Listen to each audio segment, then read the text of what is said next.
नमस्कार मित्रों, मेरे प्यारे बच्चों, आपकी अपनी कोचिंग सुमन हिंदी क्लास में आपका हार्दिक स्वागत है, अभिनंदन है।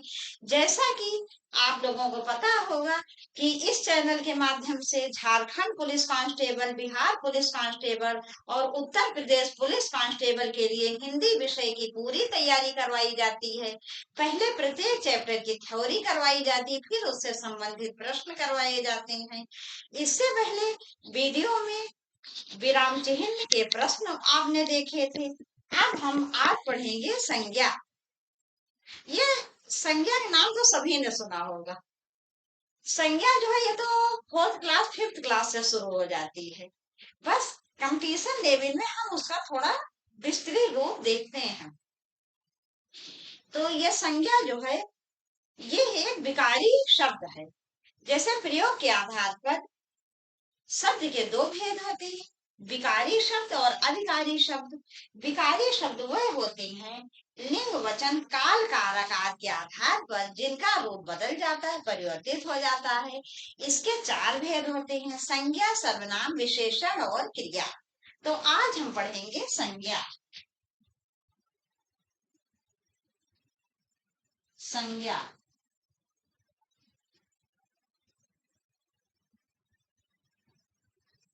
संज्ञा का शाब्दिक अर्थ है, शाब्दिक अर्थ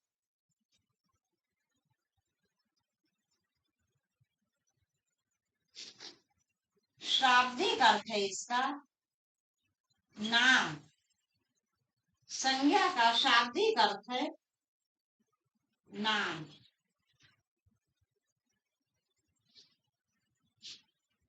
तो बच्चों, ये जो संज्ञा का वीडियो है ये हम संक्षेप में पढ़ेंगे, लेकिन आपको समझ में पूरी संज्ञा आपको समझ में आ जाएगी।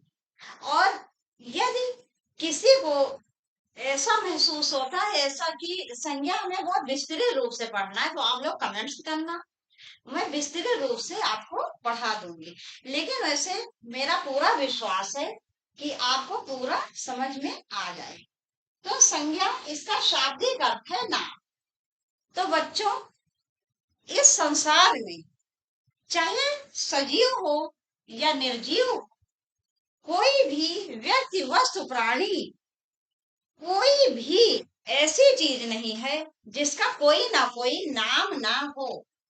नाम तो सभी का होता है, चाहे कोई सजीव व्यक्ति हो, वस्तु, प्राणी हो। कोई व्यक्ति, प्राणी, जीव जो सजीव है उसका भी कोई ना कोई नाम होता है, और जो निर्जीव वस्तुएं हैं उनका भी कोई ना कोई नाम अवश्य होता है।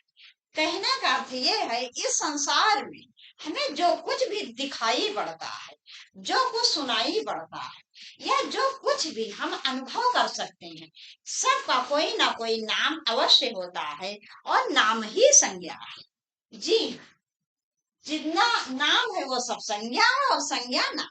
कहने का अर्थ यह है, नाम और संज्ञा में कोई भी अंतर नहीं है। तो जितने नाम है वो सभी संज्ञा है। जैसा कि आप लोग शुरू से पढ़ते आए होंगे कि किसी व्यक्ति, स्थान, वस्तु, भाव, प्राणी के नाम को संज्ञा कहते हैं। लेकिन जब हम कंपटीशन लेवल में आते हैं तो क्या होता है, जैसे ये संज्ञा शब्द है तो इसका जब हम अर्थ समझ लेते हैं तो काफी कुछ हमें वहीं से क्लियर हो जाता है।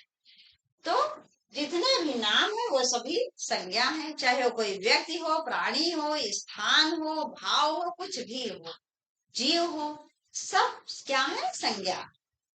अब हम देखेंगे मुख्य रूप से या मूल रूप से संज्ञा के भेद। मुख्य रूप से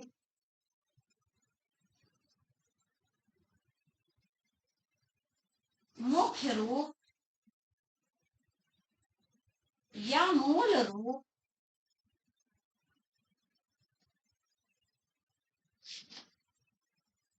मुख्य रूप या मूल रूप से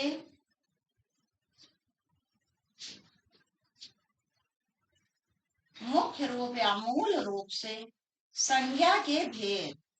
संज्ञा के भेद। तो मुख्य रूप या मूल रूप से संज्ञा के भेद हैं तीन। कितने हैं? 3। तो मुख्य रूप या मूल रूप से संज्ञा के भेद हैं 3। कौन कौन से? पहला है व्यक्तिवाचक संज्ञा। व्यक्तिवाचक संज्ञा, पहला व्यक्तिवाचक संज्ञा। दूसरा जातिवाचक संज्ञा। जातिवाचक संज्ञा।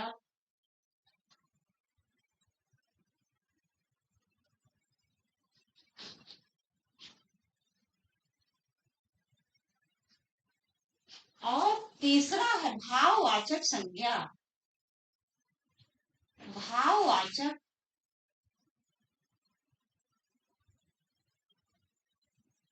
संज्ञा।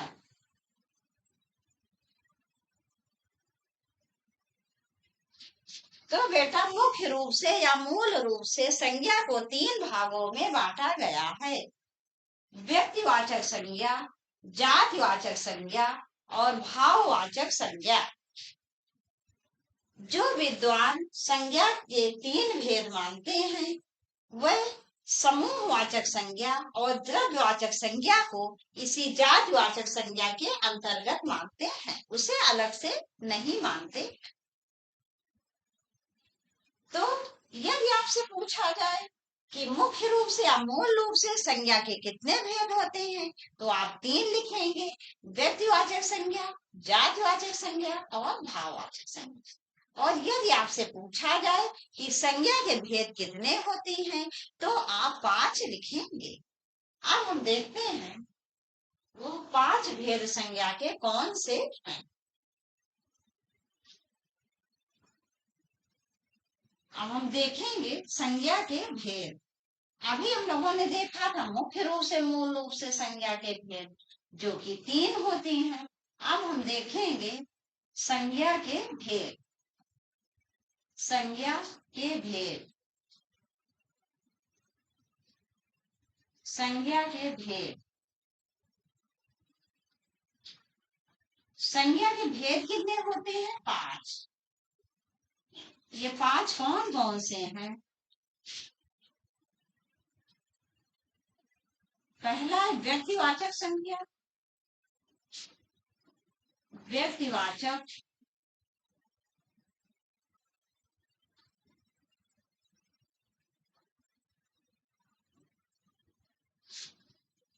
व्यक्तिवाचक संज्ञा।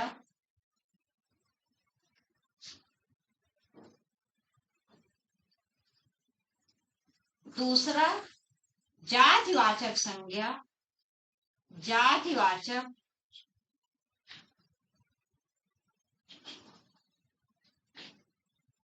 जातिवाचक संज्ञा। तीसरा भाववाचक संज्ञा। भाववाचक।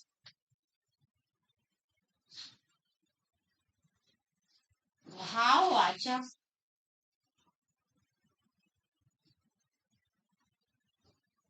संज्ञा।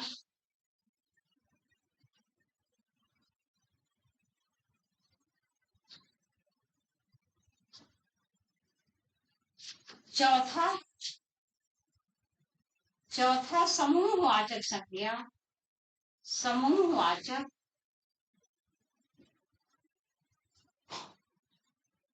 समूहवाचक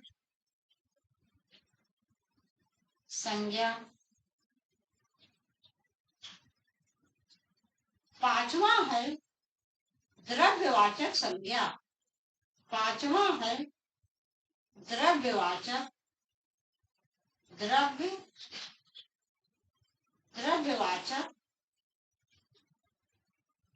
संज्ञा। द्रव्यवाचक संज्ञा। तो संज्ञा के भेद कितने हैं? 5। व्यक्तिवाचक संज्ञा, जातिवाचक संज्ञा, भाववाचक संज्ञा, समूहवाचक संज्ञा और द्रव्यवाचक संज्ञा। अब ये व्यक्तिवाचक संज्ञा क्या होती है? जहां किसी विशेष व्यक्ति, स्थान, प्राणी आदि का बोध होता है, वहां व्यक्तिवाचक संज्ञा होती है। और जातिवाचक संज्ञा किसे कहते हैं? जहां पूरी पूरी जात का बोध होता है। कहने का अर्थ ये है कि जैसे मान लीजिए लड़का, एक शब्द है लड़का, तो लड़के बहुत सारे होते हैं, तो ये एक जाति हो गई। लेकिन यदि मान लो कि आपके पड़ोस में कोई लड़का है, मैं एक छोटा सा उदाहरण दे रही हूँ, उसका नाम है मोहन, तो आपने कहा मोहन इधर आओ, तो मोहन किसी एक के लिए एक को बुलाया जा रहा है, तो मोहन क्या हो गया? व्यक्तिवाचक संज्ञा हो गई। इसी प्रकार से जैसे लड़की, क्या लड़कियां बहुत सारी होती हैं, तो लड़की जातिवाचक संज्ञा है। लेकिन मान लीजिए किसी लड़की का नाम है शीला, तो ये क्या हो गया? ये हो गई व्यक्तिवाचक संज्ञा। जैसे राष्ट्र, राष्ट्र बहुत सारे हैं, तो राष्ट्र क्या हो गया? जातिवाचक संज्ञा हो गई। लेकिन ये किसी राष्ट्र का नाम ले लिया गया, जैसे भारत, पाकिस्तान, चीन, जापान, तो ये क्या हो गया? ये व्यक्तिवाचक संज्ञा हो गई। इसी तरह से कोई प्राणी, जैसे कोई भी प्राणी, जैसे पशु वगैरह हो गए, जैसे गाय, तो गाय बहुत सारी है, तो गाय क्या है? जातिवाचक संज्ञा है। लेकिन यदि आपने कह दिया श्याम की गाय, तो किसी विशेष व्यक्ति की गाय है, तो वो क्या हो गई? व्यक्तिवाचक संज्ञा। जैसे कि आपने कह दिया ग्रह उपग्रह, तो ग्रह क्या हो गया? जातिवाचक संज्ञा। लेकिन जैसे आपने कह दिया पृथ्वी, तो पृथ्वी क्या हो गई? ये हो गई व्यक्तिवाचक संज्ञा। इसी तरह तोता, तो तोता क्या है? जातिवाचक संज्ञा। लेकिन यदि आपके घर में कोई तोता पला हो, आपने कह दिया मेरा तोता, तब ये हो गई व्यक्तिवाचक संज्ञा। तो इस तरह से जो है व्यक्तिवाचक और जातिवाचक संज्ञा आपको स्पष्ट हो गई होगी। फिर भाववाचक संज्ञा क्या है? भाव का अर्थ होता है कि जिसे अनुभव किया जा सके, जो विचार हमारे हृदय में उठते हैं, जो भाव होते हैं, वही भाववाचक संज्ञा है। जैसे कि मान लीजिए एक शब्द है मिठास, तो मिठास ना कोई देखता है ना उसको छूता है। मिठास हम क्या करते हैं? जैसे कोई भी मीठी चीज हमने खा ली, तो मिठास हम अनुभव करते हैं। या जैसे खटास, तो यदि हमने कोई खट्टी चीज खा ली, तो उसका हम अनुभव कर सकते हैं। जैसे कि एक शब्द है लड़कपन, तो लड़कपन में क्या है कि जो लड़कपन मतलब जो एक तरह से जो लड़कियां जो उनकी आदतें होती, जैसे क्रियाकलाप करते हैं, उसी को लड़कपन कहते हैं। और ये कोई आवश्यक नहीं है कि लड़कों में ही लड़कपन के ये गुण पाए जाएं। कभी कभी ऐसा होता है, बहुत से बूढ़े व्यक्ति होते हैं, वो भी लड़कों जैसे उनकी सारी एक्टिविटीज होती है, लड़कों जैसे हाव भाव रहते हैं, उनका क्रियाकलाप लड़कों जैसे होता है, तो ये भी एक भाव हो गया। तो लड़कपन भी भाववाचक संज्ञा है। इसी तरह से बुढ़ापा, बुढ़ापा जैसे कुछ लक्षण दिखने लगते हैं, तो लोग कहते हैं कि अब इनमें बुढ़ापा आ गया। लेकिन ये कोई आवश्यक नहीं है कि ये इस शब्द का प्रयोग केवल बूढ़े लोगों के लिए किया जाए।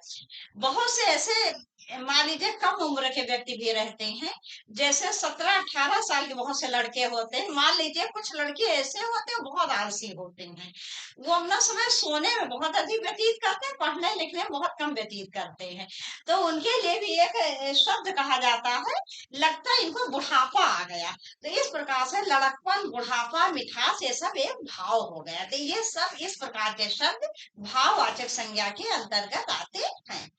इसी प्रकार से समूहवाचक संज्ञा, जहां बहुत सी व्यक्ति इकट्ठा हो या बहुत सी वस्तुएं हो, तो वो सब क्या हो जाता है? उस समूह के अंतर्गत आता है। जैसे मेला, मेला सभी ने देखा होगा, तो मेला जो है ये समूहवाचक संज्ञा है। या पंचायत, पंचायत में भी बहुत सारे लोग इकट्ठा रहते हैं, तो पंचायत भी किसके अंतर्गत आ जाएगी? समूहवाचक संज्ञा के अंतर्गत आ जाएगी। या सेना, सेना में बहुत सारे लोग होते हैं, सेना भी समूहवाचक संज्ञा के अंतर्गत आ जाएगी। या मान लीजिए पुस्तकालय, तो पुस्तकालय में बहुत सारी पुस्तकें रहती, ये भी समूहवाचक संज्ञा के अंतर्गत आ जाएगी। फिर हम देखेंगे द्रव्यवाचक संज्ञा। द्रव्यवाचक संज्ञा ऐसी सभी चीजें जिनको गिना ना जा सके, केवल नापा या तौला जा सके, वो सभी द्रव्यवाचक संज्ञा के अंतर्गत आ जाएंगी। जितनी भी धातुएं हैं या द्रव अर्थात तरल पदार्थ हैं, वो सभी द्रव्यवाचक संज्ञा के अंतर्गत आ जाएंगी। जितने अनाज है वो भी द्रव्यवाचक संज्ञा के अंतर्गत आ जाएंगी। जैसे गेहूं, गेहूं को क्या आप गिन सकते हैं? नहीं गिन सकते हैं, तो क्या है? द्रव्यवाचक संज्ञा है। तो बच्चों, मुझे पूरा विश्वास है संज्ञा जो है ये आपकी समझ में अच्छी तरह आ गई होगी। अब इसके बाद जो अगला वीडियो बनेगा वो होगा संज्ञा के प्रश्न। उसमें हम करवाएंगे संज्ञा के प्रश्न। फिर भी यदि आपको संज्ञा चैप्टर जो है विस्तार से पढ़ना है तो आप प्लीज कमेंट्स करिए, मैं इसको विस्तार से पढ़ा दूंगी। और जिसने भी मेरे चैनल को सब्सक्राइब ना किया हो प्लीज सब्सक्राइब करिए। और ये सभी वीडियो, जितने वीडियो, उनको ज्यादा ज्यादा शेयर करो, जिससे अधिक से अधिक लोगों को इसका लाभ मिल सके। और बस अंगूठा दबाना रहता है आप लोगों को, तो बेटा प्लीज लाइक जरूर कर दिया। अब जल्दी ही मिलेंगे संज्ञा के महत्वपूर्ण प्रश्नों के साथ, तब तक के लिए नमस्कार।